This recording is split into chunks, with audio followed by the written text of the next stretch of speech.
Hola, ¿cómo están? Hoy estamos con una especialista en geriatría, Maritza de las Mercedes Díaz Lucena.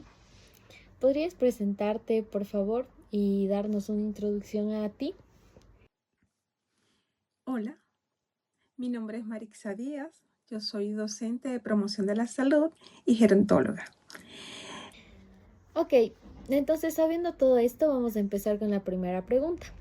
¿Cómo defines el autocuidado específicamente para la etapa de la adultez mayor y por qué se vuelve un pilar mucho más crítico en comparación con otras etapas de la vida?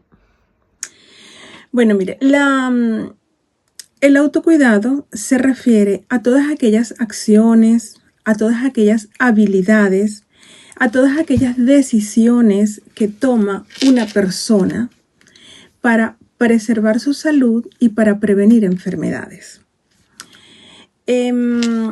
¿Por qué se vuelve de pronto un problema o un poco más complicado en los adultos mayores?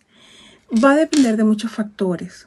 Uno de esos factores es el estado cognitivo que tenga ese adulto mayor. Si ese adulto mayor tiene alguna demencia, eso lo va a limitar para que él se cuide su salud, para que tome decisiones informadas, adecuadas para su salud, para que pueda por lo menos interpretar una indicación médica. Entonces eso lo va a limitar. Otra de las razones por las cuales puede estar afectando en el adulto mayor es la motivación que tiene. La motivación que tiene para cuidarse. Quizás esté pasando por un proceso de salud mental determinado que no tenga ningún tipo de motivación. Otro problema puede ser la desinformación. Desconoce que si cambia algún tipo de conducta, eso puede tener un impacto negativo en su salud. Y por supuesto la educación sanitaria que le estemos dando a los profesionales de salud. Eso sí ya es competencia del profesional de la salud. Pregunta, en tu experiencia en el campo, ¿cuáles son los mitos o barreras más comunes tanto de los adultos mayores como de sus familias que frenan la adopción de hábitos de autocuidado? Bueno, mire, yo creo que más que un mito, son creencias que tenga la persona. ¿Por qué son creencias? Porque de pronto he estado en contacto con muchas personas ya adultas y adultos mayores, que ellos piensan que el tomar medicamentos no es muy bueno porque tiene efectos adversos y los medicamentos son sustancias químicas. Entonces dejan de tomar el medicamento y eso por supuesto agudiza más el problema de salud que puede tener. Esa es una creencia. La otra es que ellos buscan información a través de sus amistades o buscan información a través de internet o hasta de la inteligencia artificial porque evitan ir al médico o no quieren ir al médico o no tienen las posibilidades económicas de ir al médico.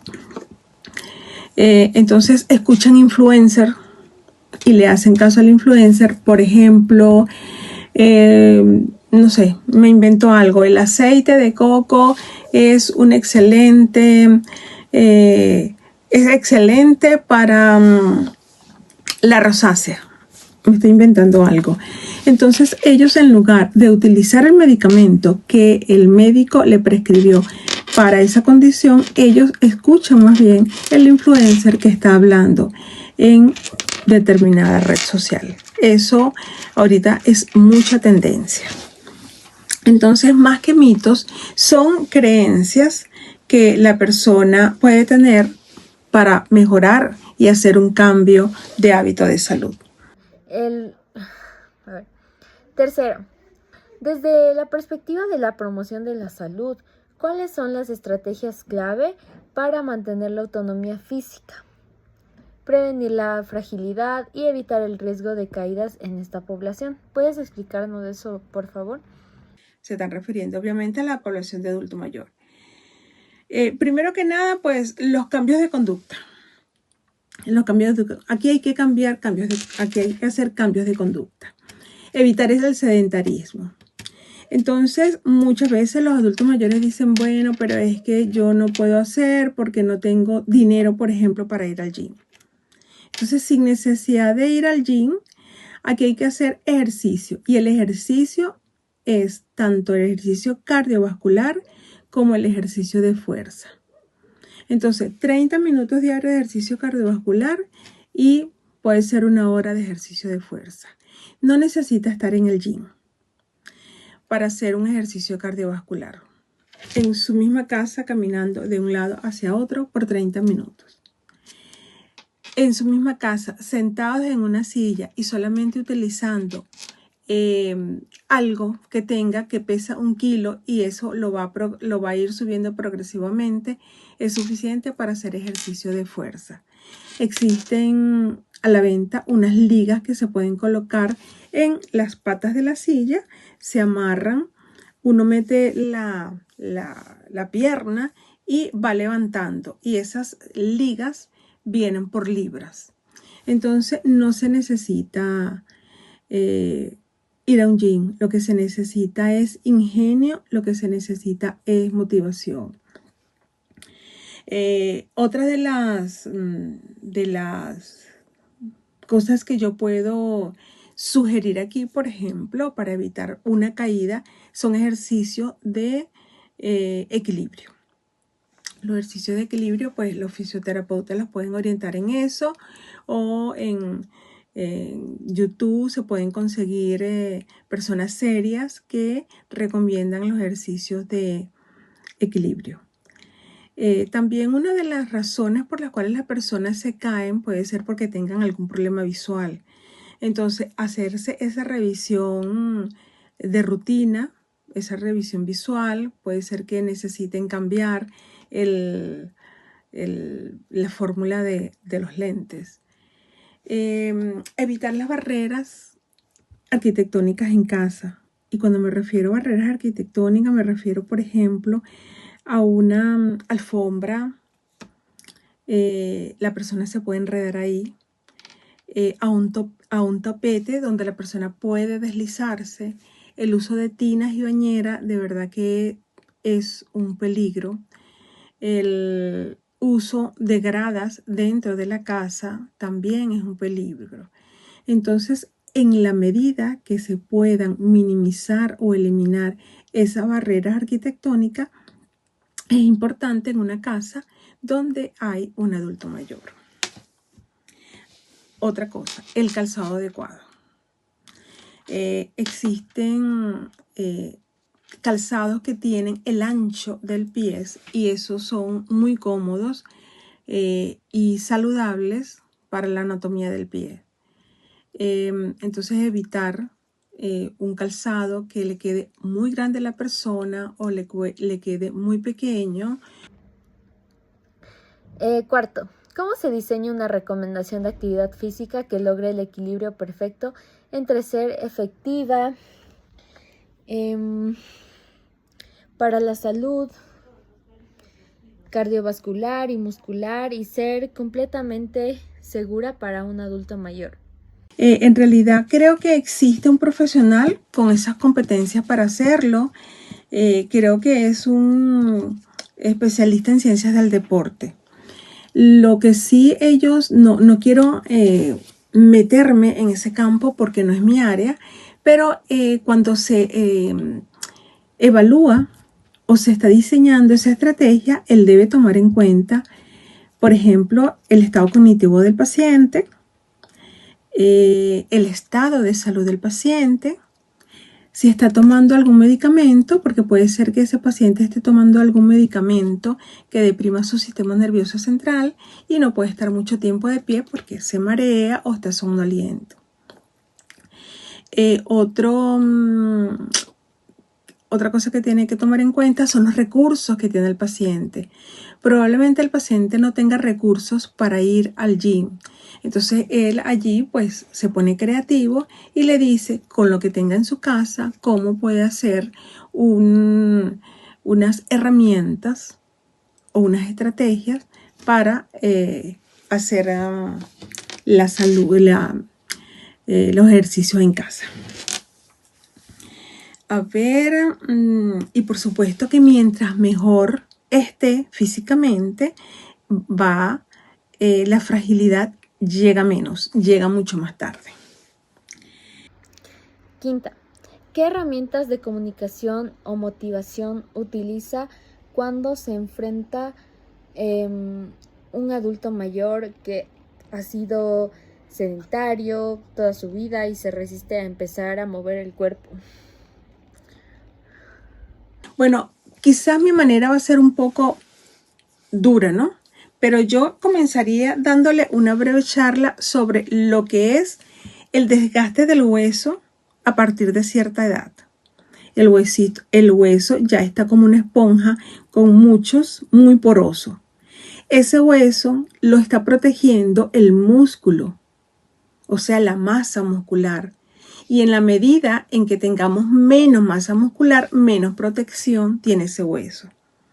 Entonces existe un alto riesgo a una fractura que conlleve a una discapacidad por esa poca cantidad de masa muscular que tenemos. Yo comenzaría por ahí. Quizás es un poco rudo, pero hay que hacerle ver al paciente desde un inicio cuáles son los riesgos que va a atravesar y cuál va a ser su destino si no se cuida. Entonces, yo empezaría por allí. Luego le diría, no necesitas estar en un gym. No necesitas estar toda la semana haciendo un ejercicio de fuerza. Sentado mientras ves la televisión, puedes ir haciendo ejercicio de fuerza. Tú te colocas en una mano 1 litro de agua, que equivale a 1 kilo de agua, y vas haciendo ejercicios simultáneamente en este lado también, o uno solo, y luego en los pies. Si estás sentado, te levantas, te sientas a hacer este ejercicio, te levantas, te sientas sin buscar un apoyo. Comencemos por allí una vez a la semana y luego, en la medida en que tú te vayas sintiendo mejor, lo vas aumentando. Entonces, de esa manera lo motivaría. Sexto, Poquito el a poquito. envejecimiento suele traer consigo la pérdida de apetito, cambios con el gusto o dificultades de mastificación, por eso quisiera preguntarte qué estrategias prácticas recomendarías para asegurar una nutrición óptima a pesar de estos desafíos. La séptima es, ¿cuáles son los procesos de alimentación más frecuentes o peligrosos que observa en la rutina de los adultos? Ella pierde el apetito, posiblemente. Y vamos a sumarle a que esa pérdida del apetito esté además acompañada que la persona viva sola.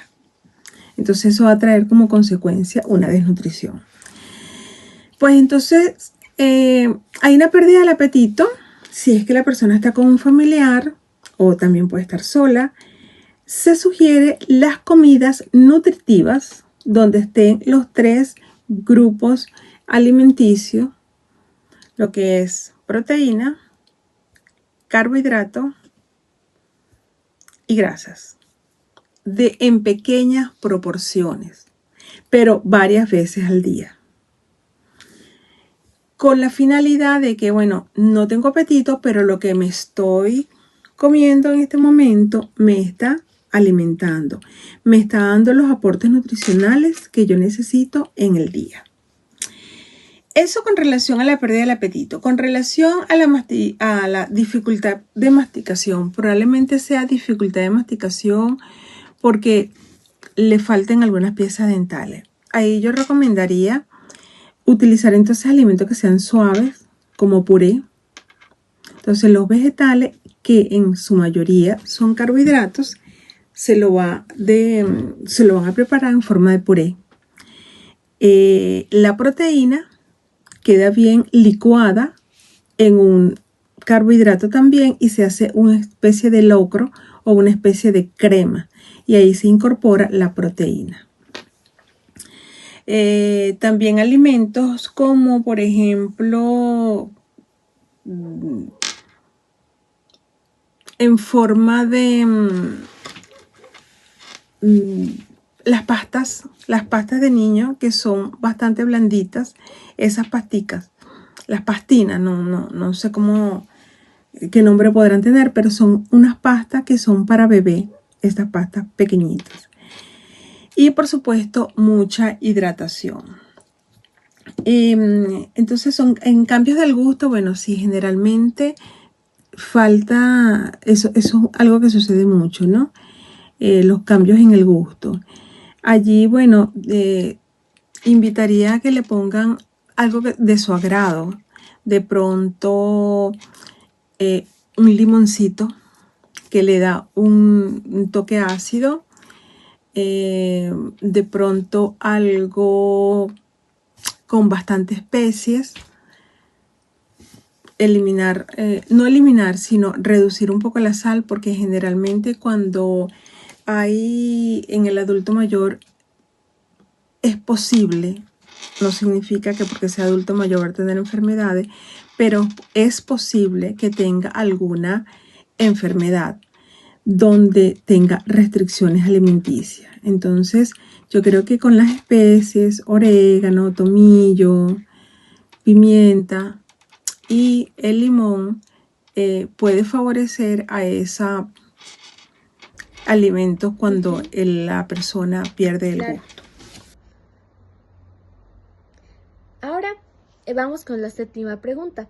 ¿Cuáles son los errores de alimentación más frecuentes o peligrosos que observas en la rutina de los adultos mayores y qué impacto directo tienen en su salud a corto plazo? Bueno, muchos adultos mayores, como había comentado antes, ellos viven solos. Entonces, cuando uno vive solo, sin ser adulto mayor, tiende a que cocina muy poco. Cocina muy poco porque no le da hambre, porque está distraído, porque piensa que como cualquier cosa, me como una galleta, me como un sándwich, me como una fruta, me como un yogur, ya me estoy alimentando. Entonces, uno de los problemas que puede traer una consecuencia importante es que ese adulto mayor viva solo, porque posiblemente no vaya a cocinar. Y la otra que me preocupa y bastante es la falta de hidratación. Ellos generalmente dicen, no, yo no tengo sed o yo no puedo tomar agua porque el agua se me queda aquí. Eso me decía mi abuela, se me queda aquí el agua. Entonces, la falta de hidratación es un problema que puede acarrear. Vamos por parte. ¿Qué puede acarrear el que la persona no coma? Una desnutrición, una baja de peso importante que conlleve a una desnutrición. Y esa desnutrición obviamente va a acelerar una fragilidad. Y esa fragilidad va a acelerar una pérdida de autonomía y un riesgo de caída, un riesgo de fractura, etcétera, etcétera, que conlleve luego a una discapacidad.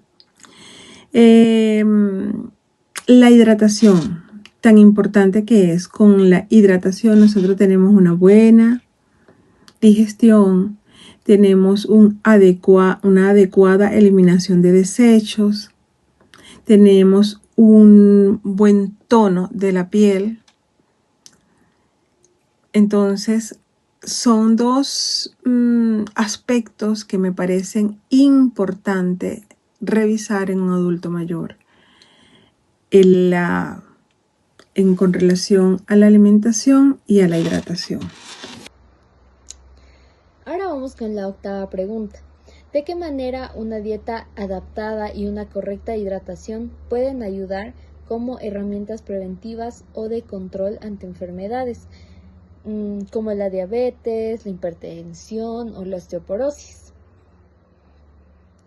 Ahora vamos con la 9ª pregunta. El autocuidado implica independencia.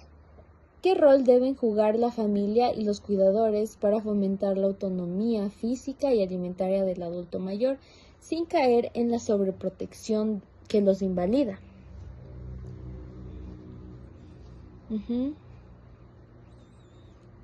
Ahora vamos. La alimentación para prevenir esas enfermedades crónicas, como hipertensión, como diabetes. Hay dos cosas que son importantes y que a lo mejor van a sonar repetitivas, pero son la actividad física y la alimentación saludable. Y posiblemente se pregunten, bueno, pero alimentación saludable, ¿a qué se refiere? Anteriormente nosotros nos guiábamos por la pirámide alimenticia. Ya la pirámide alimenticia no se utiliza porque en su base había demasiada cantidad de carbohidratos. Hoy día se trabaja, sacaron otras guías, ¿no? Cada país tiene sus guías de alimentación basadas en alimentos de la región. Pero la guía, digamos, universal es el plato saludable. El plato saludable es, no tengo algo redondo por acá, pero imaginémonos que esto es redondo. Y entonces el plato saludable va a tener la mitad del plato, la mitad de vegetales y legumbres. Queda una mitad, ¿verdad? Esa mitad, el 25%, o sea, el cuarto va a ser de proteínas y el otro cuarto de carbohidratos. La cantidad de carbohidratos ha sido reducida. Los tres son importantes. Adicionalmente a eso se le va a colocar una grasa, puede ser aceite de oliva, es importante la grasa, no hay que satanizar las grasas y también paralelamente hay que tomar agua. Entonces, los tres grupos son importantes. Hay personas que dicen, no, yo no como carbohidratos porque el carbohidrato engorda. Los carbohidratos son importantes, son la fuente de energía y la fuente de glucosa. Para yo tener ATP, que es el que me hace mover, el que me hace pensar, es el que me hace hacer muchas cosas, o sea, dar energía a mi organismo, yo necesito un carbohidrato que me va a dar esa glucosa. Y esa glucosa finalmente se va a transformar en ATP y ese ATP va a ser mi combustible de energía.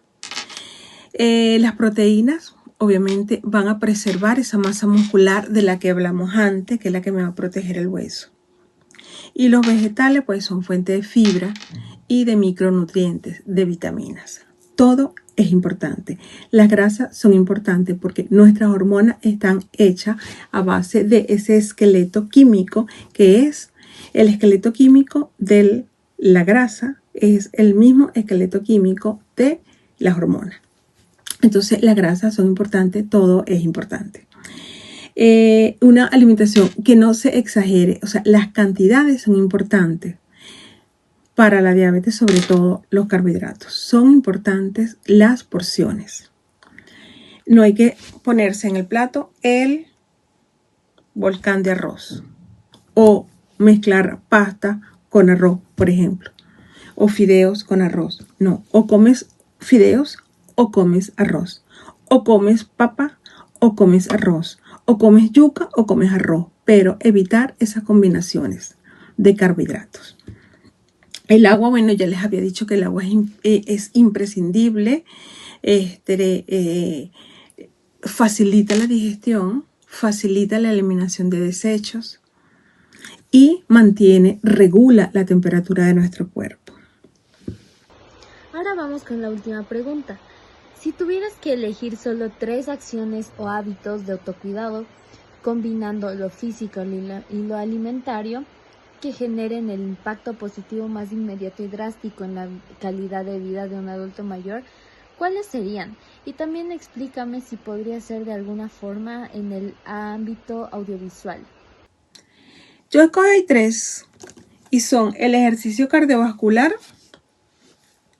por lo menos 3 veces a la semana, la alimentación saludable, que ya les expliqué, con el plato saludable y las relaciones interpersonales.